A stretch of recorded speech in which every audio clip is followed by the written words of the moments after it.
Ibabandera na ang mga nagbabaga at mga maiinit na balita. Bandera Reports! Bandera Reports! Afternoon Edition.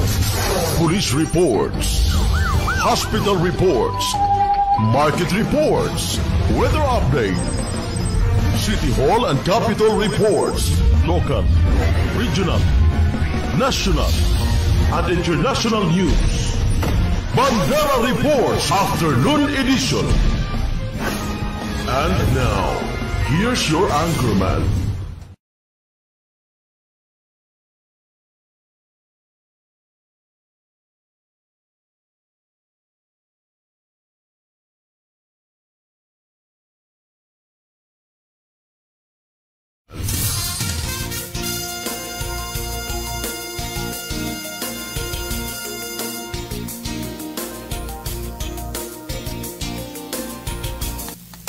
Bandera Reports Afternoon Edition. Balitaan sa Radyo Bandera, Cotabato. Bandera Headlines. Lalaking hinaina ng search warrant operation ng search warrant timbog matapos makuha ng iligal na droga. Bandera Headlines. Lalaking sakay ng motorsiklo pinagbabaril sa bayan ng Maguindanao del Norte. Bandera Headlines. Sa Sultan Kudarat, 6 katao arestado sa kalakaran ng iligal na droga. Bandera Headlines. Elected Municipal Councilor ng Datupyang Maguindanao del Sur, biktima ng pamamaril. Bandera Headlines. Ministry of Health naglunsad ng oplan serbisyong angkop sa mamamayan sa lungsod ng Cotabato. Bandera Headlines. Bandera Reports Afternoon Edition. Magandang hapon mga kabandera. Araw po tayo ngayon ng Huwebes, ika-29 sa buwan ng Mayo 2025. Inyong napapakinggan sa inyong mga radyo sa 105.3 DX JNFM at napapanood live na live hatid sa inyo ni Maguindanao Sky Cable sa Channel 4 at 33 sa inyong mga telebisyon at nasusubaybayan sa official Facebook page ng Bandera News TV Cotabato. Ako ang inyong tagapagbalita sa Vino Herberola at ito ang Afternoon Edition. Bandera Reports Afternoon Edition. Sa detalye ng ating mga balita. Lalaking target sa search warrant arestado matapos makuha ng nasa 2.5 na gramo ng pinaniniwalaang iligal na droga.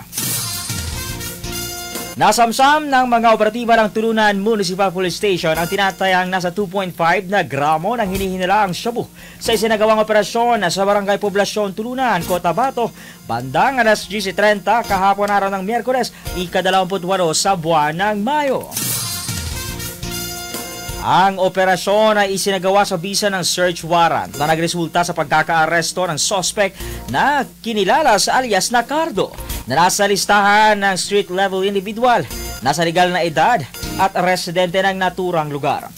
Sa aktual na operasyon na kumpiska mula sa pag-iingat ni Cardo ang 7 heat-sealed transparent plastic sachet na naglalaman ng pinaniniwalaang droga at tinatayang may bigat na 2.5 na gramo at may kabuuang standard drug price na aabot sa 17,000 pesos.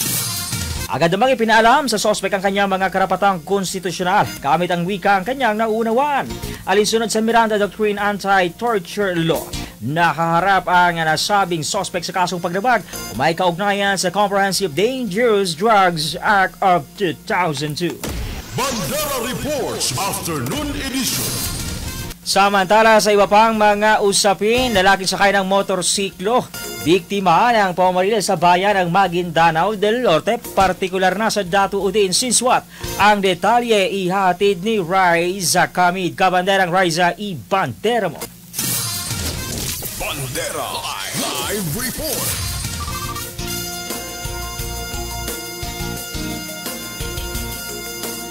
Dead on the spot ang isang lalaki matapos pagbabarili ng hindi patukoy na riding in tandem suspect sa kilometer 11, Barangay Awang, Datu Udin, Sinswat, Maguindanao del Norte. Hindi patukoy ngayon ng PNP ang pagkakakilala ng biktima. Lumalabas sa inisyal na investigasyon na sakay ang biktima ng isang motorsiklo na Honda Click na kulay gray na walang plaka patungo ng Barangay Awang galing ng Upi, Maguindanao del Norte. Nang pagdating sa Awang ay bigla na lamang itong nilapitan ng riding in tandem suspects at binagbabaril. Nagtamo ng tama ng bala sa ulo ang biktima, sanhi ng kanyang agarang pagkasawi.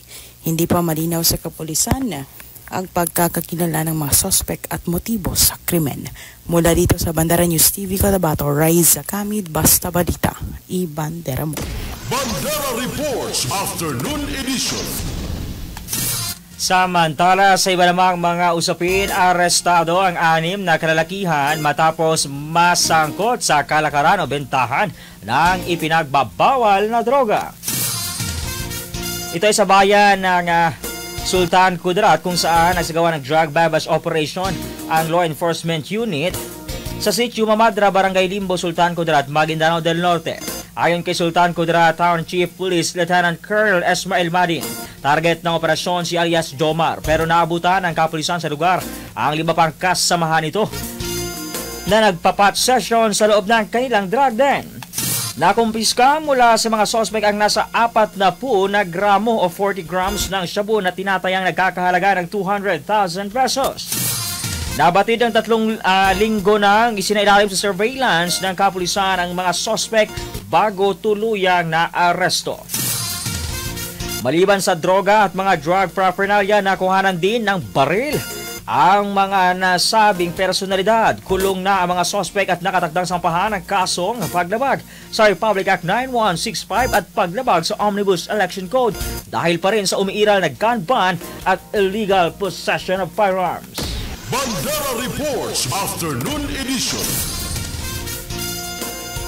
Samantala, sa lalawigan naman ng Maguindanao del Sur, isang elected official biktima ng pamamaril. Ang detalye ihatid ni Raiza Kamid. Kabanderang Raiza, ibandera mo. Bandera Live Report.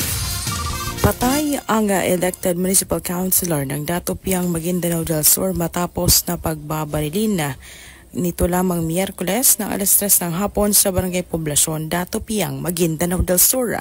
Sa report mula sa PNP, kinilala ang biktima na si Thong Mama Salanaw Asim, 56 anyos, elected municipal councilor na residente ng nabanggit na lugar. Nagtamo ng tama ng bala sa iba't ibang bahagi ang biktima na agad naman naisugod sa pinakamalapit na ospital. Ngunit idineklara nga dead on arrival ng kanyang attending physician.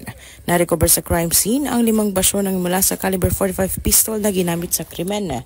Ayon sa pagkakasalaysay, sa nakakita ng krimen, nakasuot ang suspect ng itim na t-shirt, itim na short pants at nakasuot ng sunglasses. Nagpapatuloy sa ngayon ang hot pursuit operation ng PNP laban sa suspect. Mula dito sa Bandera News TV Cotabato, Raiza Kamid, Basta Balita, ibandera mo.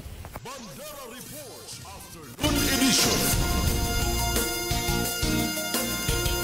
Samantala, sa iba pang mga usapin, naglunsad ang Minister of Health BARM ng Oplan Serbisyong Angkop sa Mamamayan na pinangunahan ni Dr. Kyril Jojo Sinulinding Jr. sa Cerro Central Elementary School nitong Mayo 20 hanggang 22. Nakisa rin ang Bangsamoro Transition Authority Office of the Settled Communities OCM BARM, Red Cross at City Health Office Cotabato na aabot sa nasa 1,300 na mga kabataan at kalalakihan ang nakatanggap ng serbisyo. Naghandog naman ang Marine Battalion ng Landing Team 5 para sa nasabing programa ng serbisyong libreng haircuts at pagkain bilang pagpapakita ng pagkikiisa sa nasabing programa. Ayon kay Minister Dr. Sinulinding Jr., ang programang Oplan Serbisyong Angkop sa Mamamayan o SAM ay may layunin na mabigyan ng serbisyong tuli upang hindi mapag-iwanan ang mga bata bago ang pasukan. Binigyang pagkilala rin ng nasabing opisyal ang bawat voluntaryo, donor at organizer na talagang nagpamaras ng kanilang kagalingan sa pamamagitan ng pakikiisa sa programa. Ayon sa opisyal, ang inyong presensya ay nagdulot ng kapayapaan at pakikiramay na nagdulot ng pag-asa. Patuloy na suportahan at dalahin ang diwa ng Oplan Sub, kung saan ang bawat pagkilos ng kabaitan, gaano man kaliit, ay bubuo ng isang mas malusog, mas makataong Bangsamoro, ayon kay Dr. Sinulinding Jr. Bandera Reports Afternoon Edition. At yan ang kabuuan ng mga balita na aming nakalap mula dito sa News Center sa Bandera News TV Cotabato ngayong araw ng Huwebes, ika-29 sa buwan ng Mayo 2025. Sa ngalan ng aming Presidente Estrelita Juliano, sa aming Station Manager Jasper Acosta, field reporters, cameraman at technical team. Ako ang inyong tagapagbalita sa Vino Haverola at ito ang Bandera News TV Cotabato. 105.3 Radio Bandera Cotabato City. Inakarespetado sa news and current affairs. Ito ang bagong radyo ng sambayanang Pilipino. Radyo Bandera. Tahanan ng mga balitang totoo, musikang bago at may serbisyo publikong taos sa puso. 105.3 Radio Bandera. Iwawagayway ang bandera ng balayang